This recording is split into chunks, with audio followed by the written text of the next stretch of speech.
There's a giant overflowing bag in Kansas City, and it belongs to Patrick Mahomes. He gets restructured. What does it do for him? What does it do for the team? How is this defense doing this? And what are the Chiefs receivers like today on Locked On Chiefs? From the land of the free and the home of the Chiefs, this is the Locked On Chiefs podcast. Welcome back, friends and neighbors, Chiefs Kingdom around the world. Nice to see you. Thank you. We are live. We appreciate you joining us here on the Locked On Network. That's your team every day for free on every platform, including YouTube, where you can sub right now, as well as Spotify, Apple, all the audio platforms. We are here for you. We appreciate you making us your first listen, especially in Chiefs Kingdom, as well as all the other Locked On shows that you can go enjoy right now today, because I know you want information. There's a Monday Night Showdown coming. You might want to check out some shows around that. We appreciate you being here. I'm Ryan Tracy, the founder of Rogue Analytics and Performance Consulting, NFL33.com, and RGR Football. This is my partner, Chris Clark of Chiefs Corner, where you want to check out what is going to come down with this restructure for Patrick Mahomes. We are brought to you today by our friends that help us out over at FanDuel. It is the official sportsbook partner of Locked On. Every moment makes more right now. New customers can get $5. Can bet $5 to get $200 in bonus bets guaranteed. Visit FanDuel.com/LockedOn to get started today. We have a lot to cover. What are the Chiefs receivers doing? Where are they now? Could they be affected by today's move? What's the defense doing, and how are they playing this well? But we got to start with the man at the top of the totem pole, and that is one Patrick Mahomes, who has a brand new, shiny, very strangely and convoluted contract restructure going on. What can you tell us, Mr. Capologist?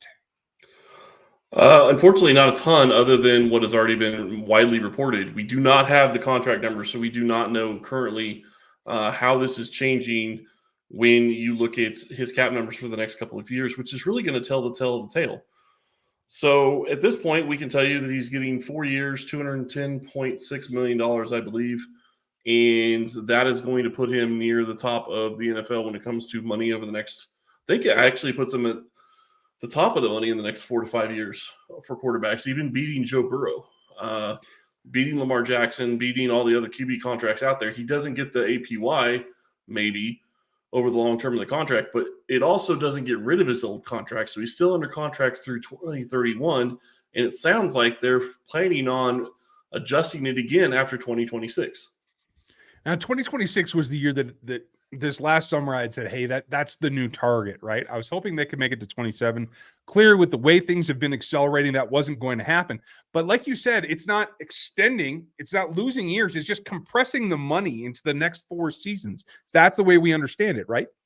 Yeah, and he's getting a raise this year of about $22 million, I believe. Beyond that, it's just a question of how the money is going to play out over the next several seasons. Again, I don't know the cap space issue.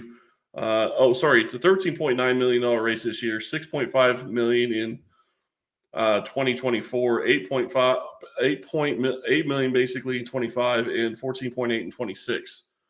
So, and all of this with the Chiefs having about $2.7 million in cap space headed into this, and finding out he got a $20 million signing bonus, which when you think about that doesn't make any sense considering they don't have the cap space to even fit the signing bonus. But somehow this move also is giving them $2.5 million in cap space this year. So all that said, it's going to be very interesting. But, I shared with you before the show started, the thing that sticks out to me the most and the thing that's the most important, and I think this is what people need to take away from this deal, is Mahomes looked at this deal. Mahomes and the team looked at this deal and said, okay, can we move your bonuses to May? Now, a lot of people may not think that matters. But guess what? That makes a big difference. Think about how many guys you could get, like Drew Tranquill or any of the other signings that they got cheap that they didn't expect to be able to play in, and you get a chance to restructure his contract. And the biggest thing was it was paid out in March, and you had to restructure it before it got paid out. Well, now it's getting paid out in May, so you could wait until May and maybe you decide you want to sign 3 more guys. Well, you can restructure the contract and decide, guess what? Now we have all these extra veterans we didn't expect to be able to get because they didn't get contracts on the open market. This deal is going to help them in that regard. Whether or not it helps them in the cap for 24, 25, and 26, that's yet to be determined. I would imagine there's going to be a little bit of a cap pain over the next several years, considering the cash, but we'll have to wait and see how the details turn out. Well, and I think we're gonna have to stick with this for a minute because this tells me a couple of things. One, Brant Tillis is an absolute magician. Genius. I want to see the structure of this. I have to see. I mean, this is like building a castle out of individual grains of sand. That's how meticulous this has to be, and I can't wait to see the actual structure of it because it's such a challenge to do all of this. Stay under the cap, make room for the additions that you have to make, and maybe the contract extensions that you have. Creed, Trey, Bolton, all kinds of guys coming up. But the reason that I flashed that on the screen for a moment was because very specifically is this guy as well. And when you look, I am intrigued by what this might mean for Chris Jones because nobody seems to be very happier than him than being on repeat for Patrick being happy. And that tells me that maybe there's a way that you can coincide with the sine waves so that as Patrick's contract comes up, Chris can go down and they can compensate for each other and kind of do that back and forth wave that you see sometimes. I'm really intrigued as to how it comes out. We'll know more details for you when it does, and we will definitely give it to you then. I do want to address this. And I guess I'll just put it up there.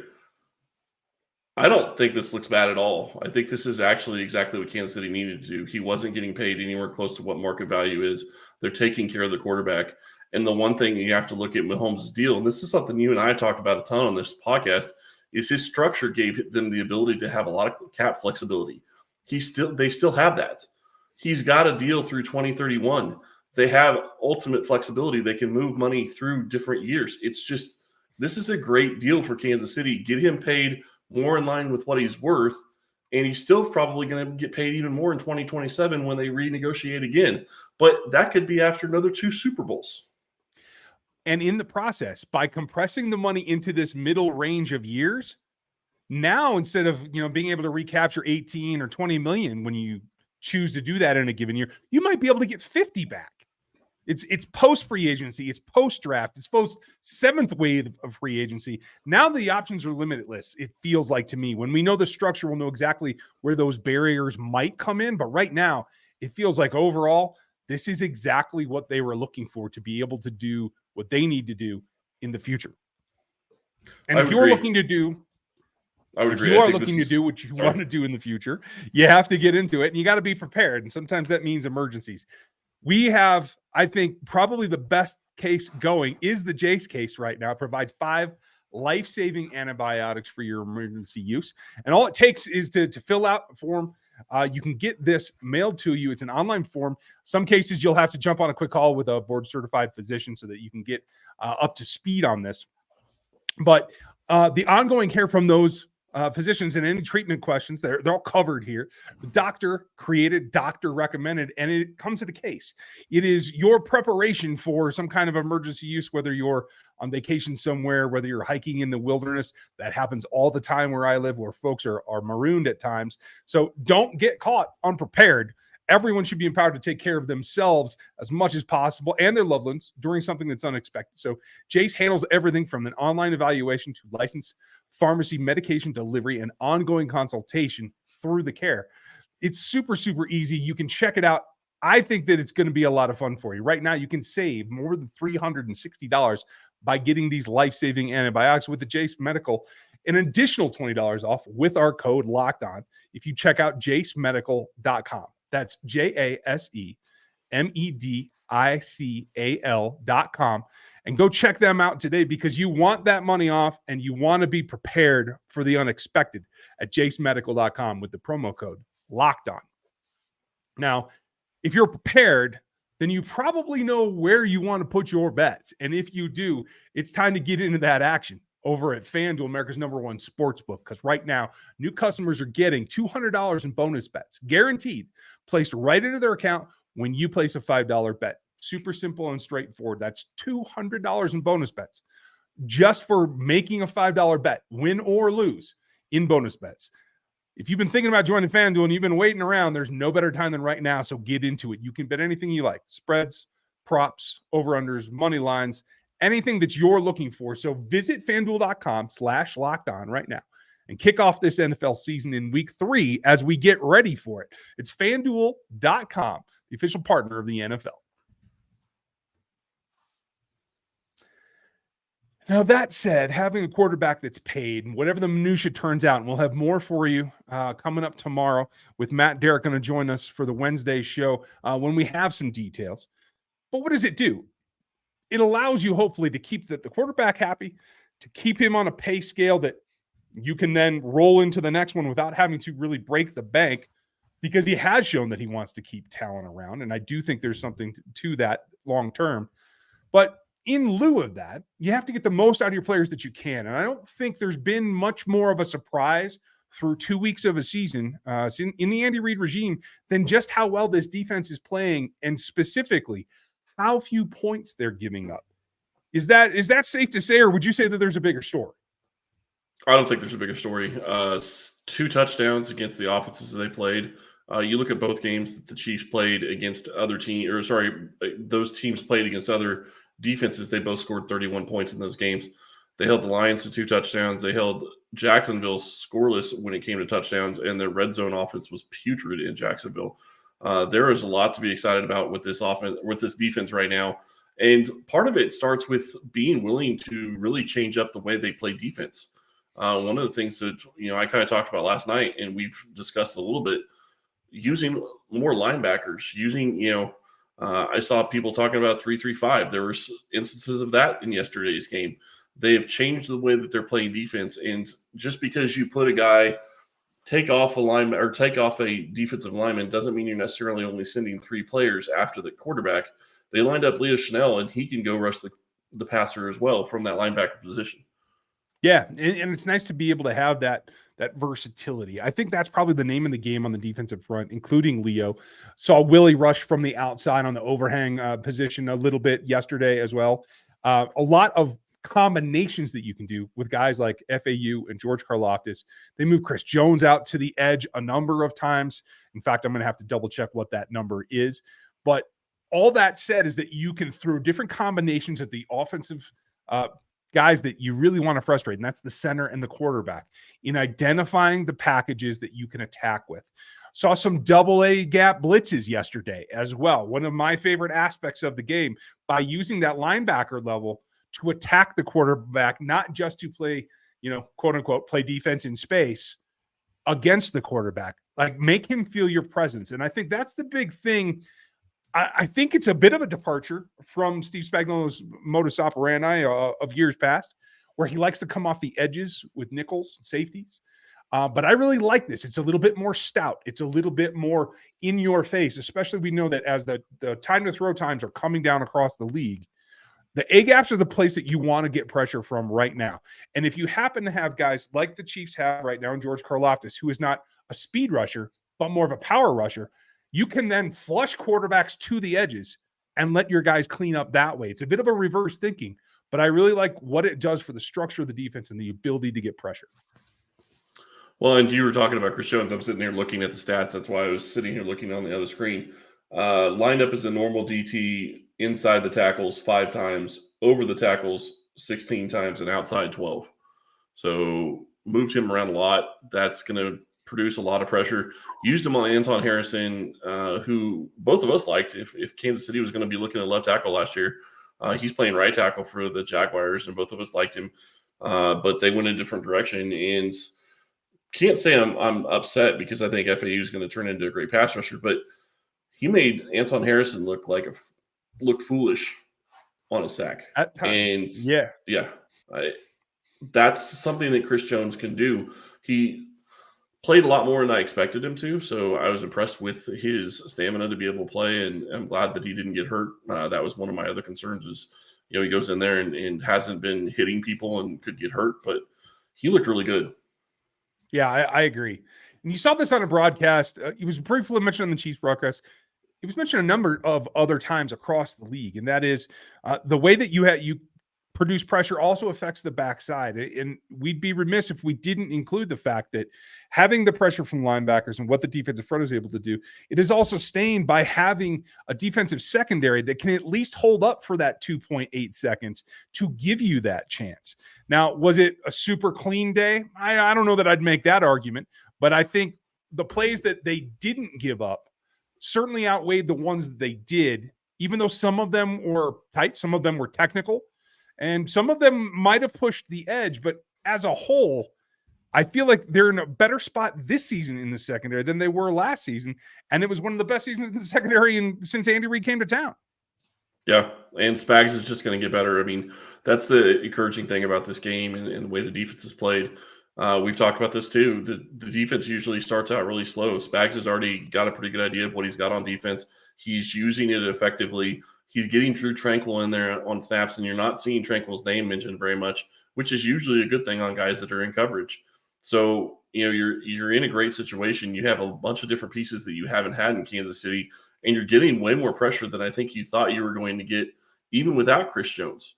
Spags had to dial up some blitzes to get the pressure there, but you're still in a good spot getting pressure on the QB and getting him off a spot. So, and your secondary is holding up. Look at what they did with the Jaguars yesterday. 4 passes in the red zone that the Chiefs pushed the guy out of the back of the end zone because they're using the entire field to their advantage.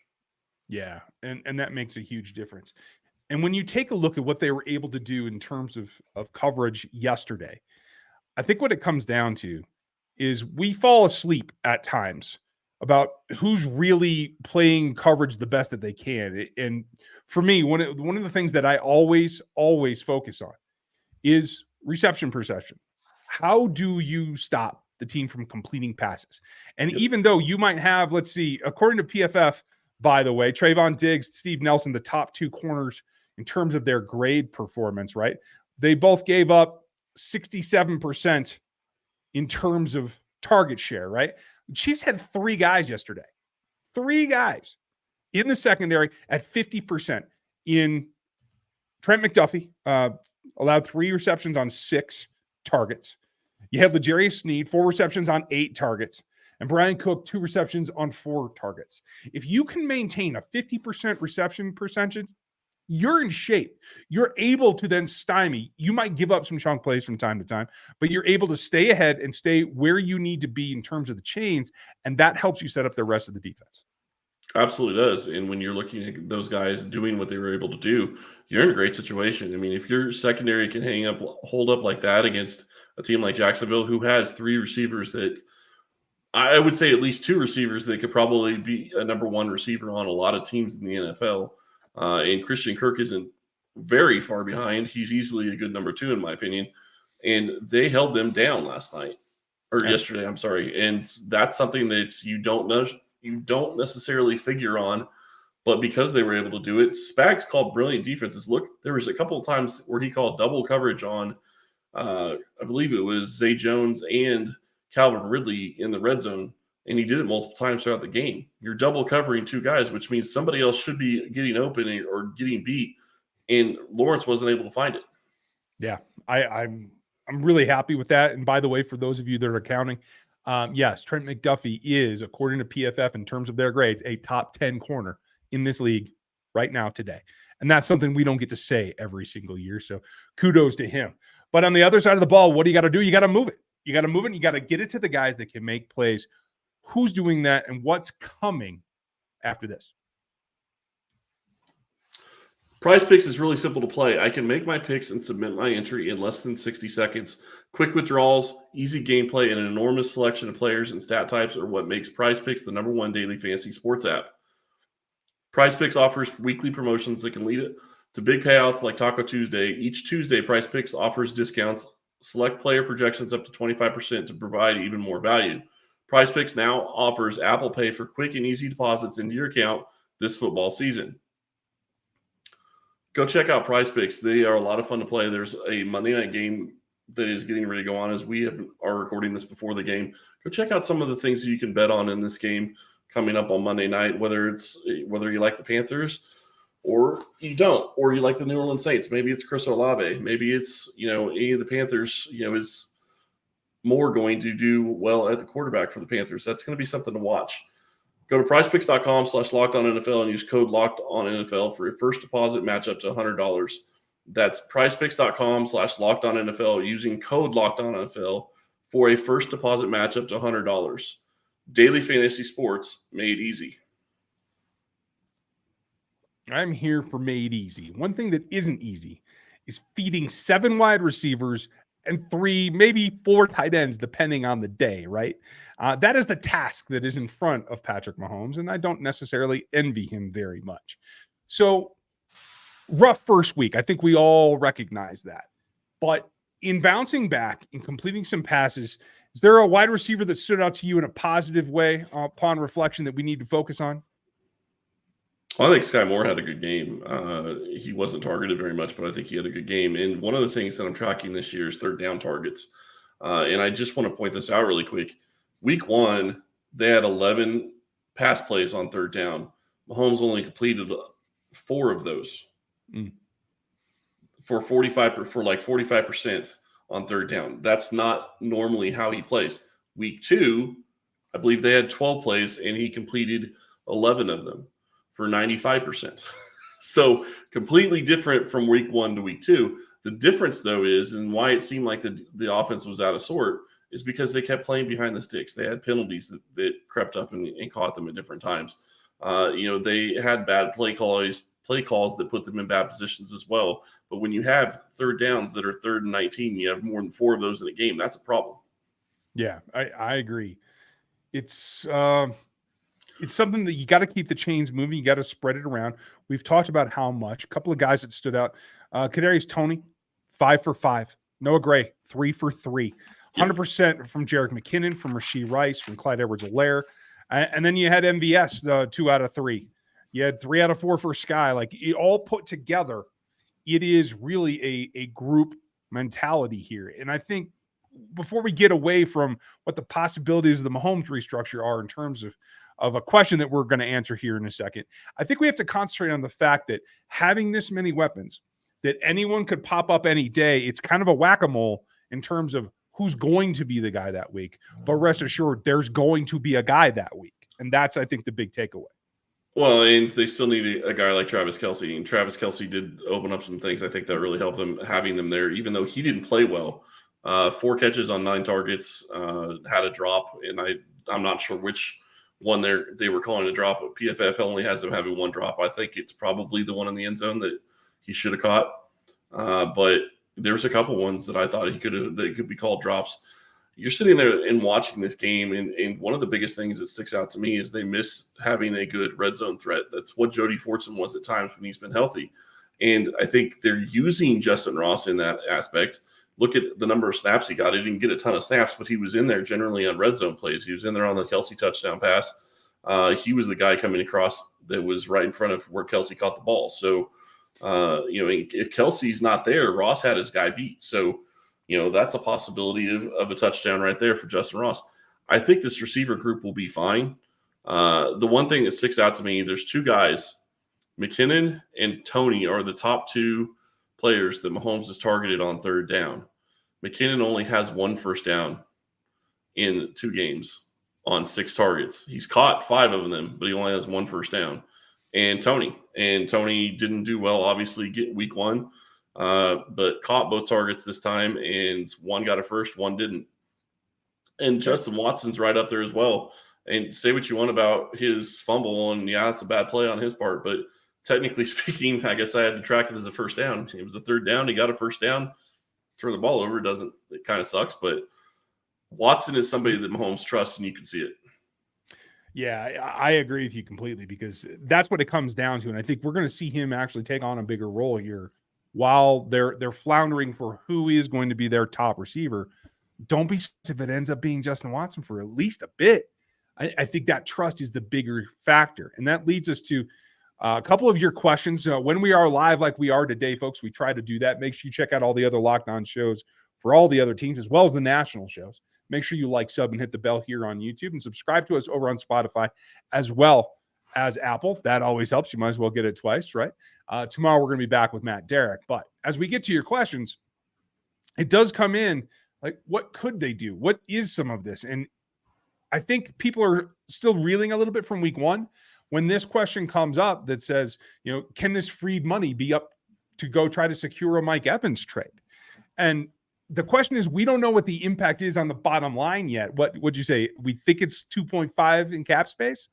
Additional, that ain't going to get it done. Yeah, which would be $5 million total, and they need that amount just to basically function as a team this offseason or during the season. Yeah. So I don't think this frees up any space for Mike Evans. And the other side of it is I don't know that they need to free up space for a guy like Mike Evans. This receiving core needs time. They need reps. That's what's going to make them better.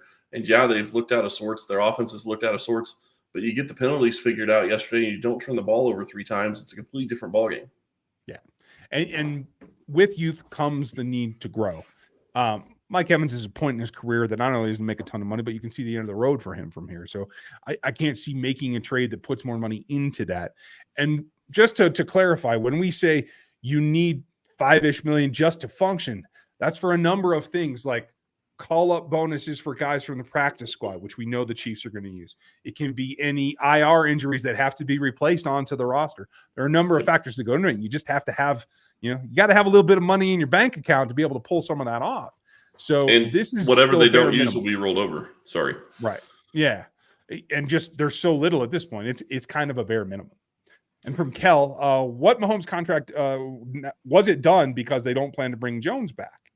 That's been a pretty common reaction. I don't either. Okay, so explain why. I don't think so, because this actually gives them an idea of what Mahomes is going to make for the next 3 years, 4 years. People are going to say that the Chiefs' window is closing. I'm sorry, this doesn't change anything for me. The Chiefs have come out and said that they wanted to give him more money. Mahomes wasn't asking for a new contract. Maybe they were talking about it behind the scenes. I'm sure they were, but he wasn't asking for new money. They gave him this money because they realized that he deserves to get that money, considering what he's meant to this franchise and what he does in the NFL. He deserves to be paid among the top quarterbacks in the NFL, and that's exactly what this deal does. But it also sets exactly what they know Mahomes is going to make for another 4 years. Before this contract, they could be looking at, paying even more money starting next year or the year after. They didn't know that, but both sides have come out and said, it sounds like, that they don't plan on changing anything again until 2026. So this doesn't mean Chris Jones isn't going to be back. And again, the biggest lever in this, and I can't imagine they went away from it based on the fact that it's now in May versus March, the biggest lever for Mahomes is always going to be his roster bonus. You can use that however you want to use it. You can restructure it. You can push money forward all you want. He's still getting the cash, which is what's important, and it changes how much the cap is going to be affected. And just to follow that point, like you said, this restructure pushes money forward. So now are we going to be as concerned about pushing money back if they go recruit that money for Chris Jones next year, for X number Creed Humphrey the next year? By moving it forward now, you can move it backward later if you have to. And I think the only thing that I'm going to be really concerned about is what is the penalty going forward? What is the absolute that you have to get around? And this is a unique situation. I don't know how to stress this any more than I can.